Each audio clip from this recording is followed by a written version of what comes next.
Assalamualaikum warahmatullahi wabarakatuh. Jemaah pengajian yang dirahmati Allah, inna lillahi wa inna ilaihi raji'un. Inna lillahi wa inna ilaihi raji'un. Telah meninggal dunia salah seorang tiang masaih kita di Mekah, yaitu Al-Maghfurullah Maulana Syekh Sayyid Ayub Abukar Al-Ahdal Al-Yamani Al-Makki. Baru ia sebelum maghrib lah, kurang lebih jam 6 meninggal dunia. Buktu meninggal beliau niki. Beliau meninggal dunia di usia 70-an tahun. Jadi beliau Sayyid Ayub Abukar Al-Ahdal niki yang masya Allah selama 7 tahun mengajar bijajari pelunggum sami yang di Ma'had, baca kutubus sittah, baca Bukhari, tamat Bukhari, lanjutkan ke Muslim, selesai Sahih Muslim, lanjut ke Sunan Tirmizi, Nasai, Ibnu Majah dan Abu Daud. Demikian juga lanjut ke tafsir Ibnu Katsir. Tapi karena corona tidak bisa lagi datang ke Lombok, tapi tidak pernah datang ke kebun Ayub, belum tempat jadwal. Karena beliau selama bulan puasa, selama bulan Ramadan tinggal di Lombok untuk mengajarkan kitab-kitab hadis, mengajarkan kitab-kitab tafsir. Nah, sangar bijajari pelunggum sekolah, berguru di Ma'had. Nah, itulah dia, mereka kenal Sayyid Ayub Abukar. Beliau pengarang kitab Fathul Mu'in, syarah daripada Al-Sarah Arba'in, karangan daripada guru besar beliau, yaitu Al-Maghfurullah Maulana Syekh Abdullah Al-Lahji As-Sahari Al-Yamani Al-Makki rahimahullahu ta'ala. Nah, jadi meninggal dunia Bapak Ibu. Nah, jadi leman bulan puasa, leman bulan Ramadan kemarin beliau kurang sehat memang. Tiang sendiri kan di Mekah kemarin bulan puasa, 1 bulan tiang umrah di bulan Ramadan. Tiang berapa kali mau ziarah ke sana, tapi alasannya masih kurang sehat. Sampai 3 kali tiang tunas izin untuk berziarah kepada beliau, tapi kurang sehat. Setelah haji juga tiang pergi ke Mekah Al-Mukarramah, juga tidak sempat bertemu dengan beliau. Sudah sering masuk rumah sakit, ya karena faktor usia. Maknanya Nabi sekalipun hidup elek Mekah ndin berarti ndek te sakit. Bimbe tau te hidup sakit te doa. Nabi te jari tetap searang sakit. Te jari seh maupun ndek te jari seh tetap yang namanya sakit. Terkadang orang awam heran dia. Tiang sendiri pernah mengalami tiang opname, tiang sakit kurang lebih di seminggu lah karena tipes waktu nikah. Apa kata orang-orang awam? Oh, ini sakit tuan guru endah ini. Parane tuan guru ndik ini sakit. Semua kita sakit, siapapun dia, sampai Nabi kita Nabi Muhammad sallallahu alaihi wasallam pun meninggal dunia asabathu humma Yasrib. Desida Nabi meninggal dunia karena demam, karena telih panas. Itulah yang menyebabkan desida Nabi wafat dan meninggal dunia. Nabi saja sakit. Jadi maknanya Nabi bukan berarti pelunggum arak batur sakit, arak batur kurang sehat. Jangan pelunggum cepat ponis, ya ruan sandi rajin sembahyang berjamaah angkat dia payu sakit. Dah kata rajin sembahyang berjamaah tetap kita akan sakit. Ya ruan dek girang bersedekah dia payu dokter lain bersedekah. Jangan cepat menghakimi seseorang. Ndak jelap putusan dengan jamaah pengajian yang dirahmati Allah. Itulah sekilas berita duka pada malam niki guru besar kita Sayyid Ayub Abkar Al-Ahdal Al-Yamani Al-Makki rahimahullah meninggal dunia ya dalam usia 70-an lah, sekitar 72 73, belum sampai 80 beliau meninggal dunia. Terakhir tiang berziarah adalah di bulan Rajab. Ke bulan Rajab yang umrah hendak juga bulan Rajab. Setelah Rajab Ramadan Malik kita diundang oleh Allah Subhanahu wa taala jerak haji, alhamdulillah dapat tiket undangan dari Allah Subhanahu wa taala. Pelungguh-pelungguh belum dapat undangan. Napi sebab ndik duah ndik duah melet, ndak pernah ada keinginan terlintas untuk ingin menunaikan, ingin pergi ke Mekah maupun Madinah. Andaikan pelungguh masalah punya keinginan, mesti pelungguh setiap waktu, setiap saat gandenunas berdoa kepada Allah. Ndik dua tunas. Itulah cirinya, tandanya, buktinya orang yang ingin ke tanah suci kalau dia selalu berdoa kepada Allah Subhanahu wa taala dan berusaha. Kalau pelungguh lapar, napi usaha pelungguh macam tak ada berusaha bareh. Ndarak nasi lek balik, cari balin kadus sendara, cari orang begawi. Yang penting ada usaha. Nikalah orang yang butuh, yang punya keinginan. Baiklah, pengajian kita pada malam hari ini adalah kata Imam Al-Ghazali rahimahullahu ta'ala, yang larangan-larangan pada waktu kada hajat, pada waktu membuang air kecil maupun besar. Itu ada larangannya, ada anjurannya. Kenapa demikian? Karena dijelaskan dalam hadis bahwa inna ammata azabil qabri minal bauli. Sudah ada hadisnya. Kebanyakan orang di dalam kubur diazab oleh Allah, disiksa oleh Allah, dijebloskan ke neraka, dapat murkanya Allah. Sebabnya adalah minal bauli, gara-gara masalah kencing, gara-gara masalah pene. Salah entan pelungguh menek, uduk pelungguh mendak sah, solat pelungguh mendak sah, datang ke masjid merdosa pelungguh karena kain pelungguh najis. Apa hukum orang masuk ke masjid dalam keadaan tidak suci, tidak bersih dari najis maupun hadas besar? Hukumnya haram. Peci pelonggom najis, haram masuk ke masjid. Celana pelonggom pernah kena dengan percikan najis, haram masuk ke masjid. Din kanggu pokok. Demikian juga hadas besar. Kalau hadas kecil diperbolehkan. Harus pelungguh bisa bedakan itu. Hadas kecil maksudnya tidak berwudu. Apa hukumnya orang yang tidak berwudu masuk ke masjid? Tidak ada masalah, tidak haram.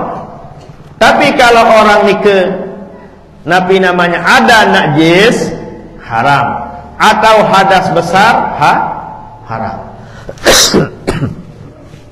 Kita lanjutkan.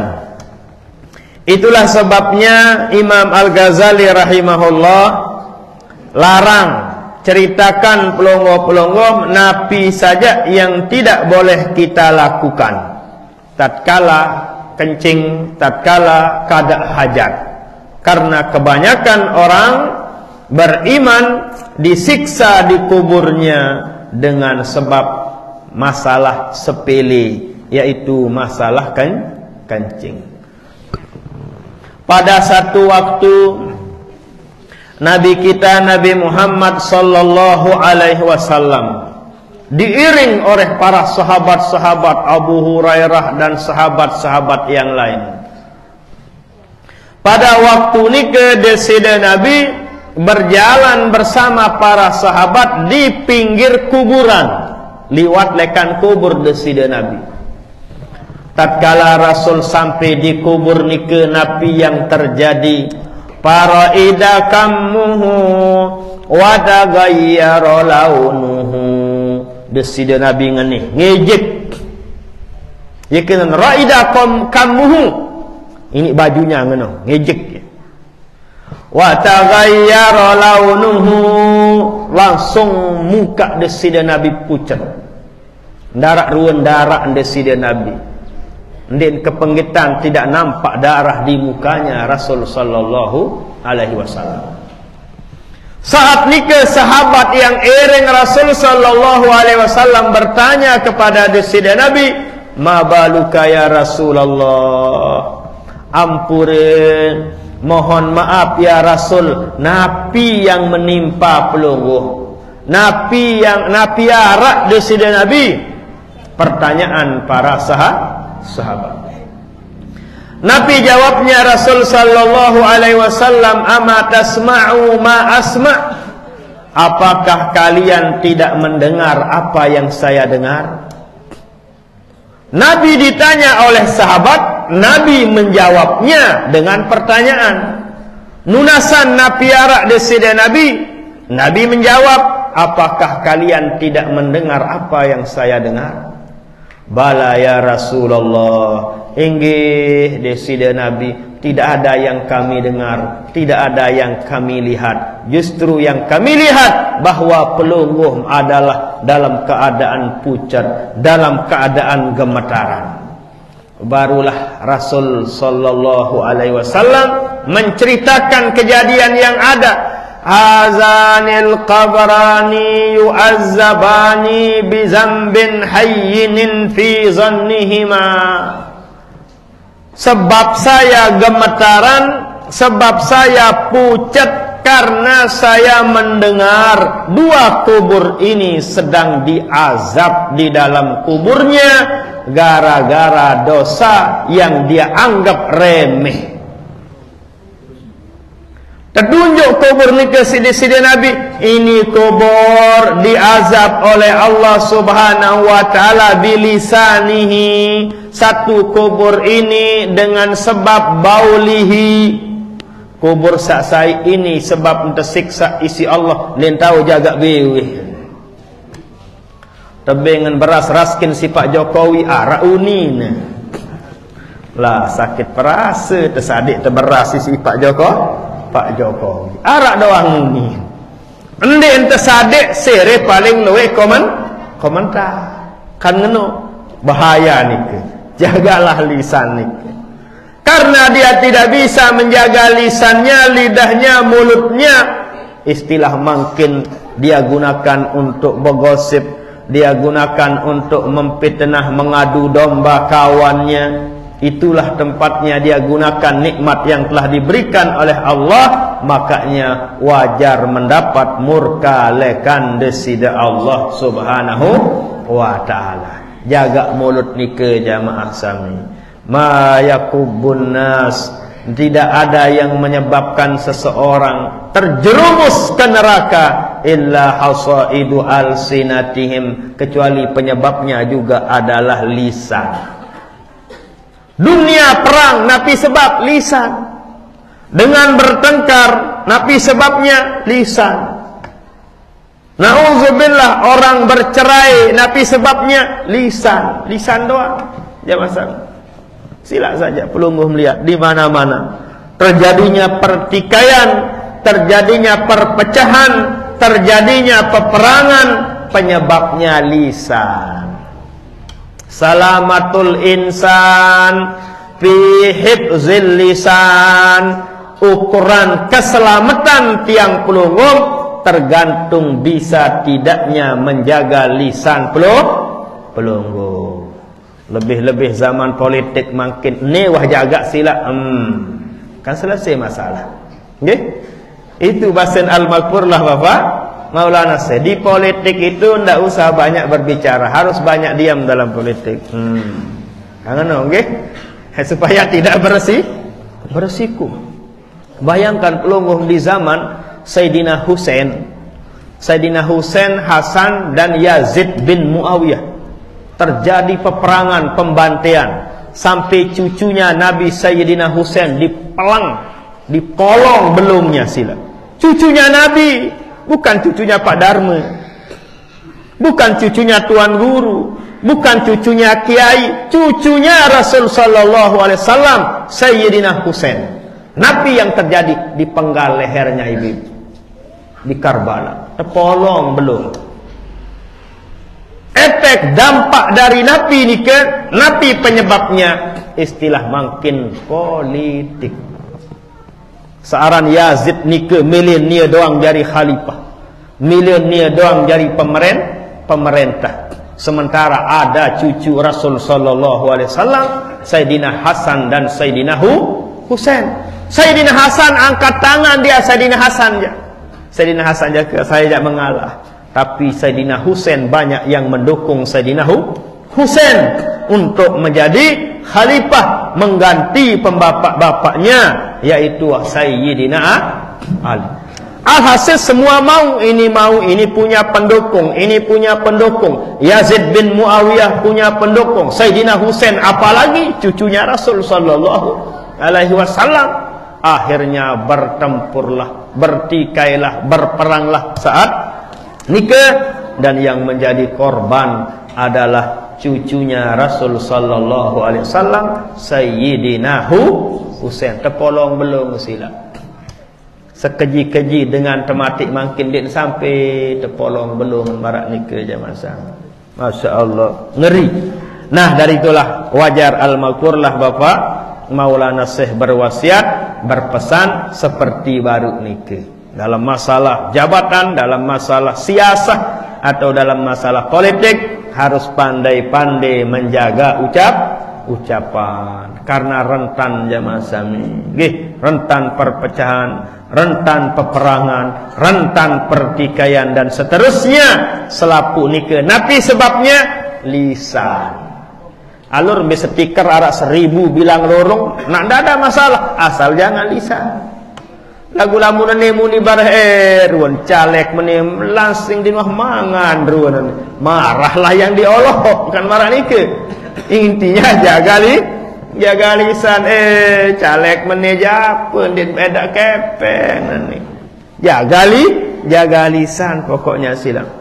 Nah, kita kembali kepada cerita Rasul sallallahu alaihi wasallam. Ada dua orang yang ada di kuburan disiksa oleh Allah di dalam kuburnya. Nikalah yang didengar oleh Rasul sallallahu alaihi wasallam sehingga beliau gemetaran. Beliau juga pucat pada waktu nikah. Satu kubur disiksa oleh Allah gara-gara tidak bisa menjaga lisannya. Satu lagi kuburan disiksa di dalam kuburnya gara-gara kencingnya. Yen menek dit girang besok menek entah. Berembetan besok menek letik-letiknya. Mama girang menuntah. Nina apa nak tahu dengan letik Nina kira-kira. Darat ni letik lah mun Nina dengan ni. Nggih, pelonggoh-pelonggoh sak mama le akal. Atau ndeknya ngeletik berembetan gerik-gerik ni mana-mana. Nina napi ne gerik darat ni kan? Darat negeri kelamun dengan Nina. Pelungguh-pelungguh doang yang paling banyak masalah. Masalah kencing paling banyak di laki-laki. Tiang pelungguh sama mama EP bagian, hati-hati dalam masalah kencing. Tapi masalah lisan, pelungguh ibu-ibu harus pandai menjaga lisan. Lain bagian tenuk silang. Lain-lain bagian pelungguh ni yo masalah no penek tenuk. Penek, hati-hati silang. Sila pelungguh yang umur 70 tahun, pelungguh yang umur 60 tahun, pelungguh yang umur 50 tahun, pengalaman hidup pelungguh. Apakah ada pelungguh yang berumur 40, 50, 60, 70 tahun pernah melihat arak dengan Nina menek li sedin rorong? Dia tuah boyen. Arak ibu-ibu gonceng napi namanya jual pentol. Atau arah ibu-ibu lalu anang pasar lalu beli kangkung melet menek parkir motor li kiri menek nganjang. Wah teboye. Tidak pernah kita lihat. Lamun dengan Nina Lagu silap lamun dengan mama jak masya Allah sering terboya ndek langan. Tiang sendiri ampun. Arak lelun kayu bun standar motor bun menek ni ngacar ya mah. Ngengat kiri kanan. Itulah dengan mama itu pegawaian. Nah, makanya dari hadis yang tadi, masalah kencing yang jaga dan waspada tiang pelunggum sebagai laki-laki.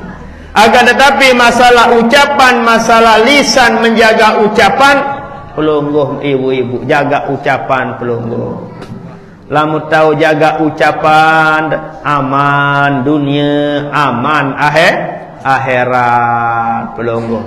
Baik kance selakian pelunggum, baik dengan suami pelunggum, baik dengan mertua pelunggum, baik dengan ipar pelunggum, baik dengan saudara pelunggum, baik dengan atasan bawahan pelanggan pelunggum. Jaga ucapan ibu-ibu.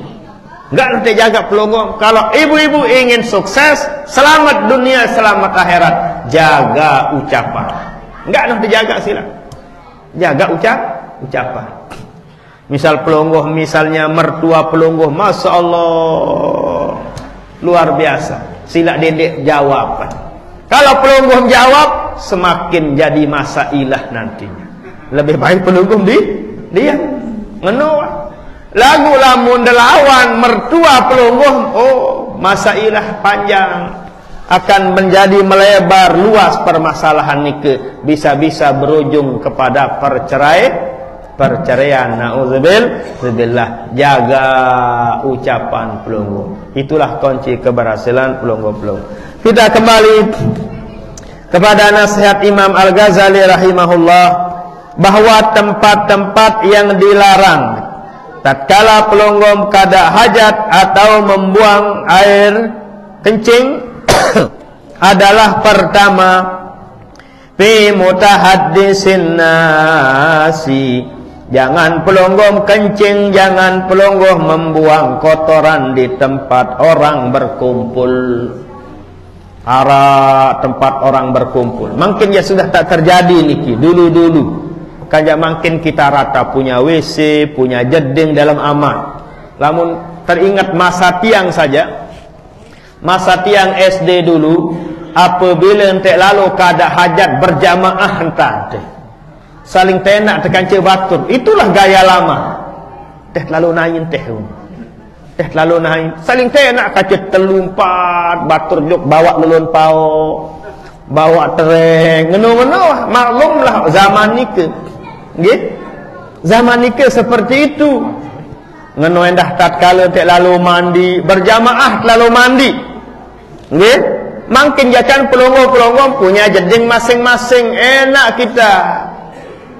Kalau dulu ndak ada orang punya jeding, ndak ada orang punya WC, sehingga semua kita lakukan secara berjamaah.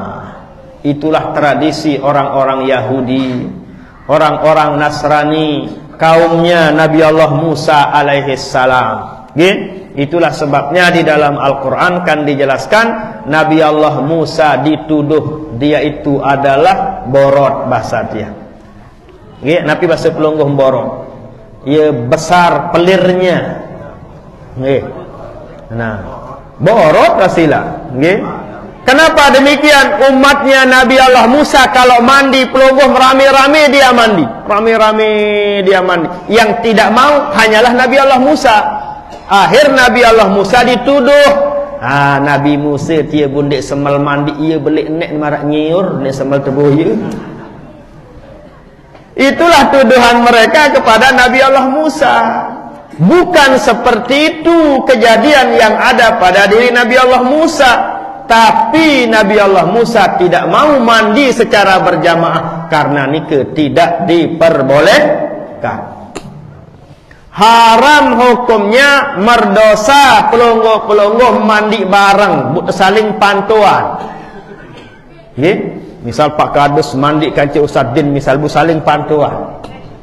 Lah belok bulu nek mesti dia dosa hukumnya nih. Pelungguh juga ibu-ibu sama, ibu-ibu sesama ibu-ibunya tidak boleh saling melihat aurat. Tidak boleh itu. jamaah sami. Kecuali dokter, kecuali bidan, kecuali perawat diperbolehkan.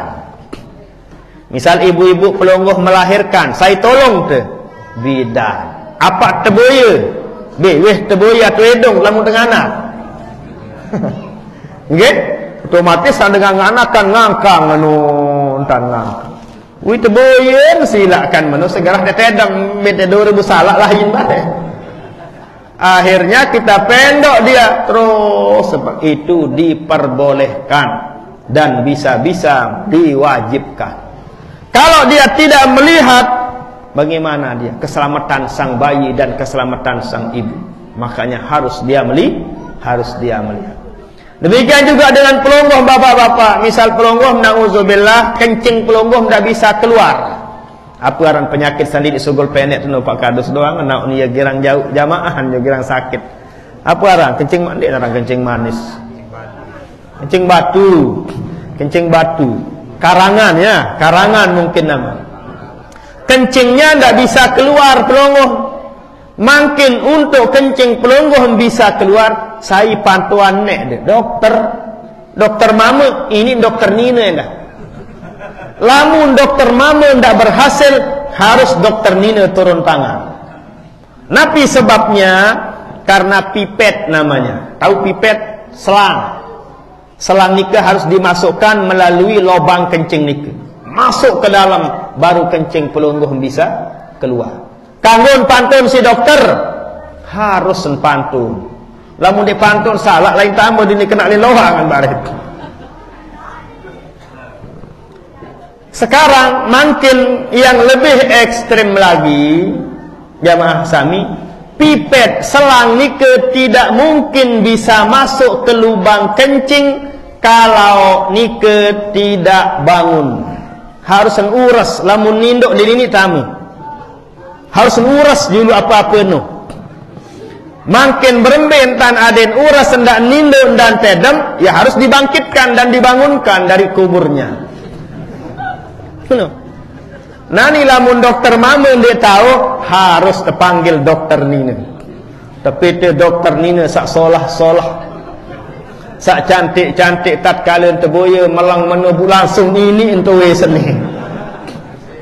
Tatkala uras dia baru dimasukkan tak langsung kencingnya keluar diperbolehkan demi keselamatan jamaah sani. Yeah. Demikian juga sebaliknya, jika ada ibu-ibu pelungguh misalnya bidannya angkat tangan, dokternya tidak mampu membantu pelungguh untuk melahirkan, yang ada hanya spesialis laki-laki, diperbolehkan.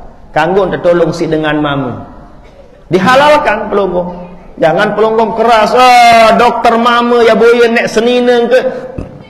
Boleh itu secara agama. Demi keselamatan. Yang pernah menanya Pak Dokter, bagaimana kalau pelungguh tatkala menolong pasien atau ibu-ibu yang melahirkan? Napi jawaban Pak Dokter, ibu-ibu, tatkala kita sebagai dokter, pikiran kita adalah pertama bagaimana upaya usaha untuk menyelamatkan sang pasien. Yang kedua, apa model obat racikan untuk menyelamatkan sang pasien? Ya isin otak tu. Ya isin pikiran. Nek pikiran nek dengan lah ni je lah. Kelas-kelas kadus jasa ngini nanon. Kelas-kelas pelungguh jak badek kieu teh pedasan. Lah. Iya but nek lulus jadi dokter.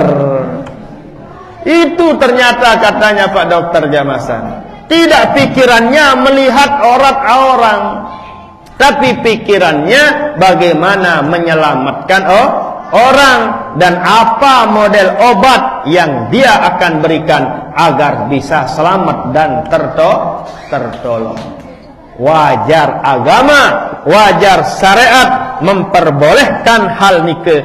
Ternyata seperti nike keadaan sang dokter. Kita lanjutkan. Nikalah tempatnya dilarang untuk membuang air kencing maupun yang besar tadi di tempat orang berkumpul. Wala mana dia ini?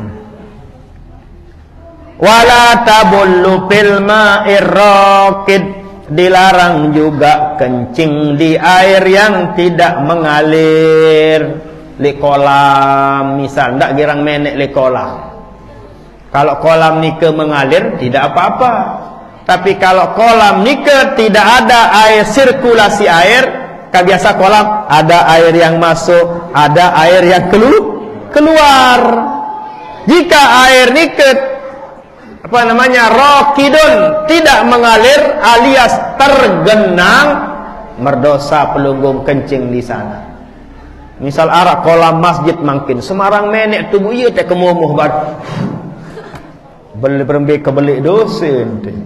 Bu merebot kemomoh, ieu kadu ngebang bari Allahu akbar.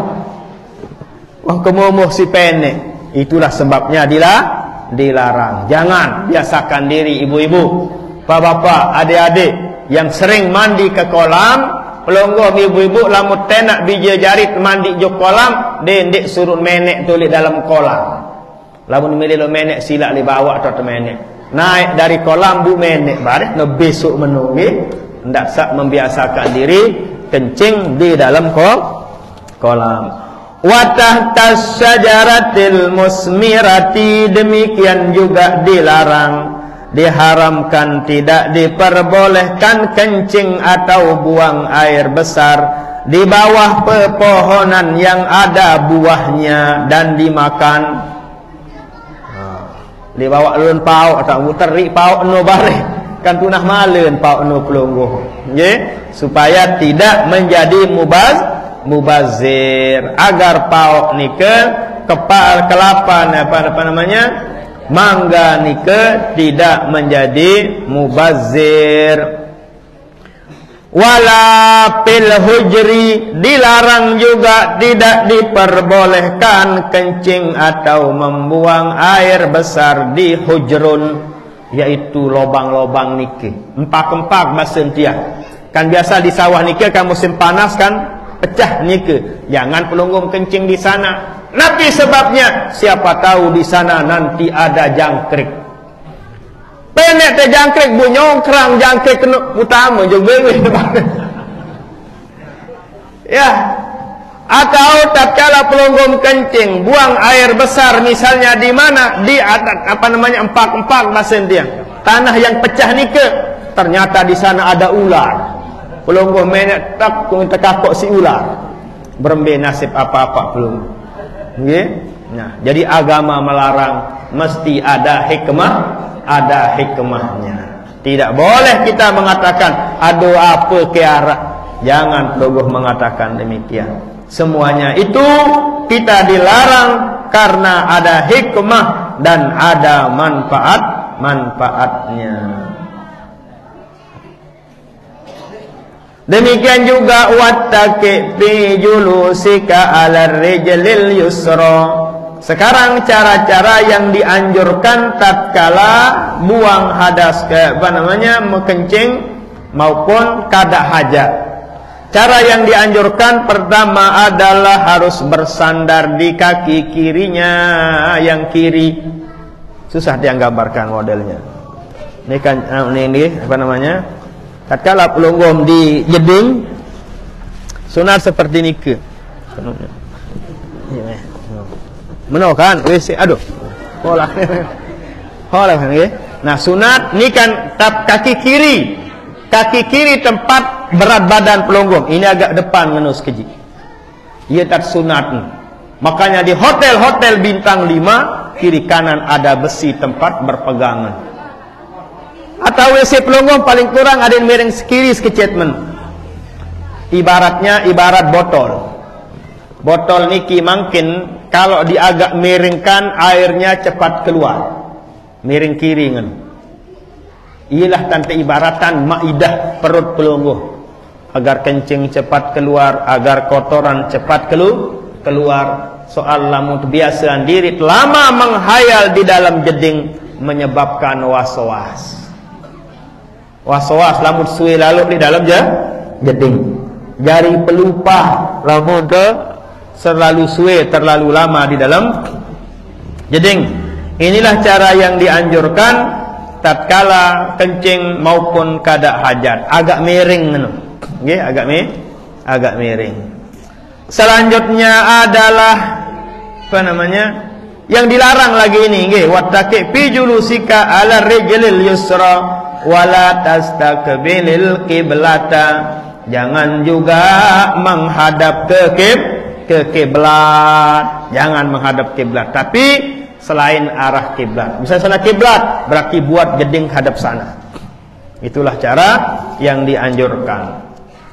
Demikian juga wala hafiyar ra'si, kapanpun masuk ke jeding dianjurkan menggunakan penutup kepala, sunat kadu handuk atau pakai nangalah yang ada untuk menutup kepala. Biasanya kan pelunggum pakai handuk, disunatkan. Nggih, seperti ini.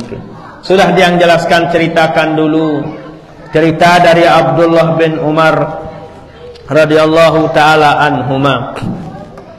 Setiap anak Adam, setiap pelunggum sami masuk ke jeding, masuk ke WC, datanglah malaikat. Malaikat nike berdiri berada di atas kepala pelunggum. Nabi nasihat dari malaikat, ya bena Adam, unzur ilal luqmatil lati akaltaha. Ai anak Adam, perhatikanlah apa yang pernah kalian makan. Yang kita makan, Masya Allah, enak luar biasa.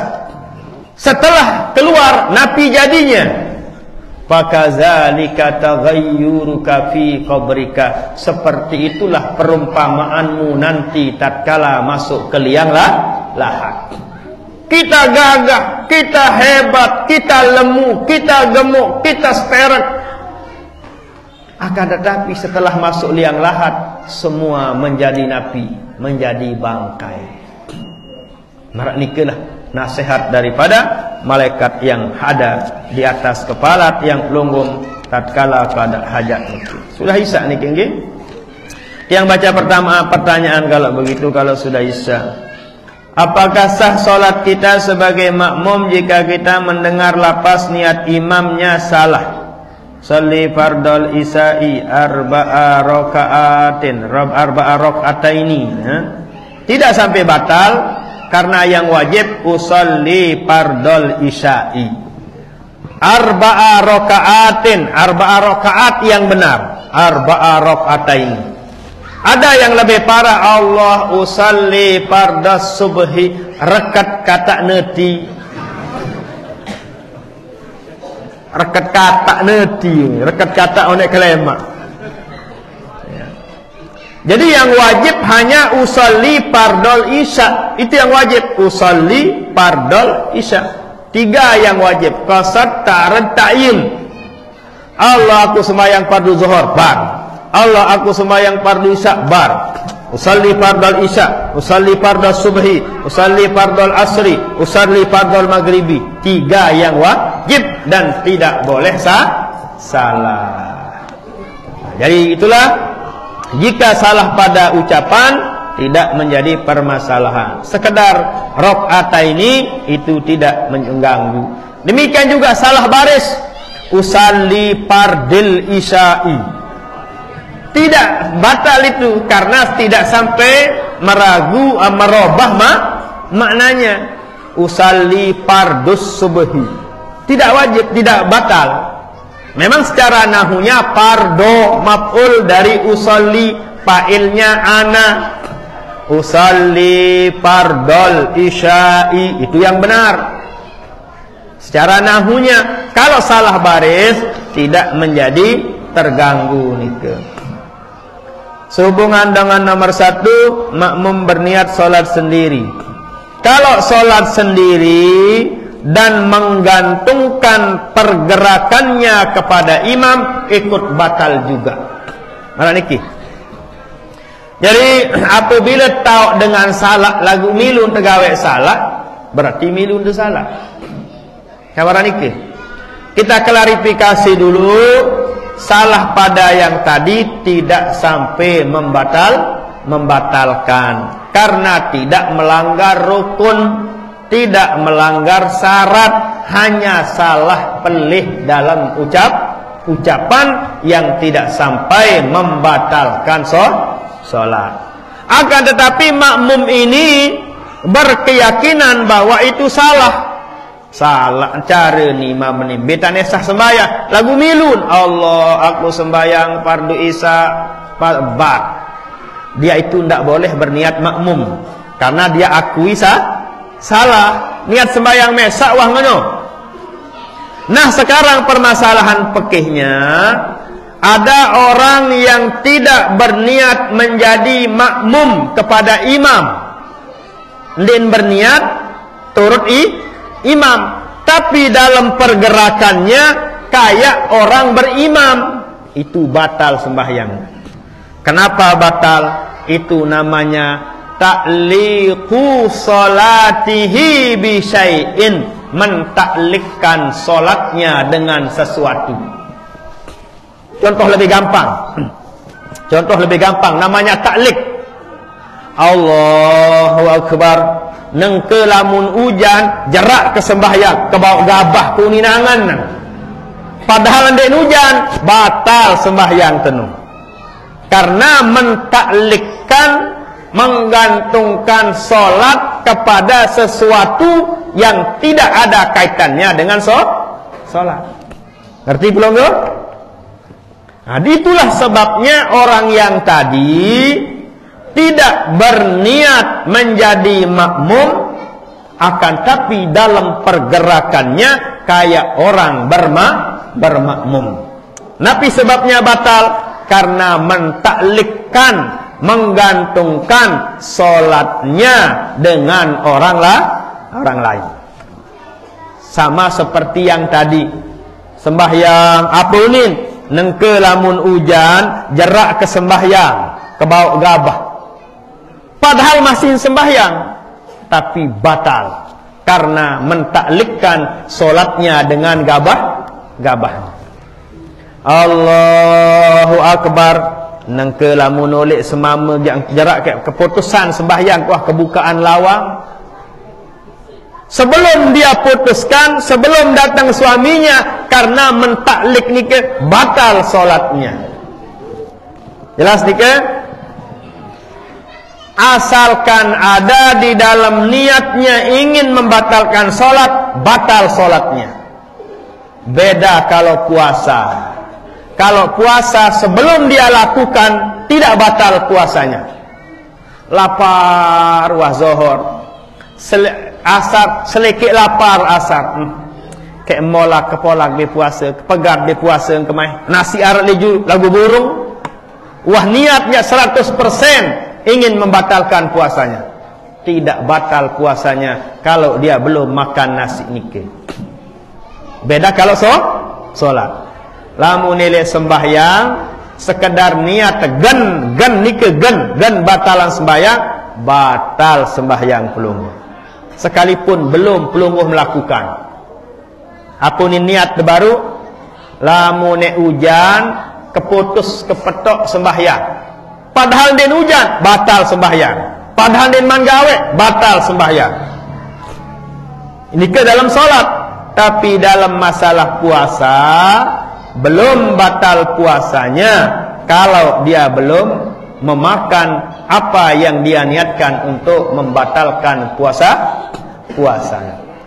Ini ke perbedaannya jamaah sami antara puasa dan solat. Segala dia bingung kira-kira. Dia bingung ni ke? Lamun dia bingung lemak bulan mudik berketuan malik. Okay? Nah, itulah perbedaan secara hukum di dalam solat maupun di dalam puasa. Makanya hati-hatilah pelungguh-pelungguh yang seperti yang dipertanyakan tadi. Jamaah pengajian yang dirahmati Allah, jika di dalam solat kita berkeyakinan bahwa imam ini melakukan kesalahan, ngumbe angkun te, imam kita sebagai makmum yakin bahwa imam ini gawe kesalahan. Caranya pertama harus ditegur dengan bacaan subhanallah, ia tak terbadak imam salah. Ndek mele bayi imam ni bengkeh jari imam, saya ingat ni pihak masjid mele jari imam doang. Cara yang kedua adalah niat wajib mufarokoh. Niat wajib memisahkan diri dari imam. Ngombe angkut jarak ke terut ni imam ni bengkeh uninangan. Tatkala pelongoh mufarokoh, niat memisahkan diri dari imam yang bengkeh tadi, pelongoh bisa jos duluan. Oh akbar, sami Allah, assalamualaikum, berjuluan. Atau yang selanjutnya pelongoh bisa pelan, agak pelan. Imam jadi ayatnya qul huwallahu ahad, Allahus samad. Pelongoh jadi ayat pelongoh alhaqumut takasur hatta zurtumul maqabir. Adik sakembe, adik ndak ruwet, marak ruwet dengan terut imam. Itu bisa membatalkan. Bingung wah pelongoh niki nggih, karena niki pertanyaannya daqaiqul fiqhiyah niki permasalahannya. Masalah-masalah mendetail dalam fikih. Jadi wajar kalau pelongoh bingung kalau tiang jelaskan. Ini dah jelas saat mulai dia bingung wah nggih. Begitulah yang namanya fikih, jangan sampai. Nggih. Nah, jadi sekedar niki mungkin sebagai pengajian kita. Mudah-mudahan ada manfaatnya, mudah-mudahan ada barokahnya. Amin ya rabbal alamin. Alhamdulillah rabbil alamin. Shalatu wassalamu ala nabiyyina rasulina syafiina maulana Muhammad abil qasimil amin wal alihi washabihi ajmain. Allahumma ja'al jam'an hadza jam'an mubarakan marhuma waj'al tafarruqana ba'da hadza tafarruqan mubarakan hasanan ma'suma. As'alu nafsi wa iyyakum al hayyul qayyum alladzi la yamutu abada wa la ba'da an yakum subi alfi la haula wala quwwata illa billahil aliyyil azim. Allahumma faqihna fid din, Allahumma faqihna fid din, Allahumma faqihna fid din waj'alna min ibadikas salihin. Rabbana atina fid dunya hasanah wa fil akhirati hasanah wa qina adzaban nar. Subhana rabbika rabbil izzati amma yasifun, salamun alal mursalin, alhamdulillahi rabbil alamin. Al-Fatihah.